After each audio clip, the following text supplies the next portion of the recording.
গুন্ডামিটা বন্ধ করুন। 50 জন লোক দিয়ে ঘোরা যায় না। উনি আজকে মুখ্যমন্ত্রী নন, উনি আজকে প্রার্থী। পিছিয়ে লাগছে সব প্রার্থীর ইকুয়াল স্ট্যাটাস। উনি নিশ্চয়ই বুথে ঘুরবেন। আমি যেমন ভীম সিং বার্মার বাড়িতে এলাম, উনি ওনার কাউন্সিলরের বাড়িতে গেছেন, আই হ্যাভ নো অবজেকশন। কিন্তু 50-60 জন লোককে নিয়ে জড়ো করা, এই এলাকায় 99% ভোট বিজেপি পাচ্ছে। উনি এই এলাকায় এসে ভোটারদেরকে ভয় দেখানোর চেষ্টা করছেন। উনি বলছে কেন্দ্রীয় বাহিনী ভয় দেখাচ্ছে ভোটারদেরকে, কাউন্সিলরদেরকে ভয় দেখাচ্ছেন উনি মোবাইলে। কাউন্সিলরদের যদি গুন্ডাদের কাউন্সিলর বানায় তাহলে ডান্ডা তো খেতে হবে।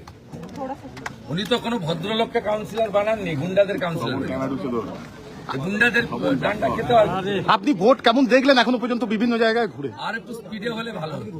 আমি 2 ঘন্টা এক্সপেক্ট করেছিলাম 20%, ওইটা 17%, 17 পয়েন্ট সামথিং হয়েছে। আমার বিশ্বাস পরে উঠে যাবে, মানে স্পিডে হবে। আমি এক্সপেক্ট করছি ভবানীপুরের 90% ভোটার ভোট দেবে।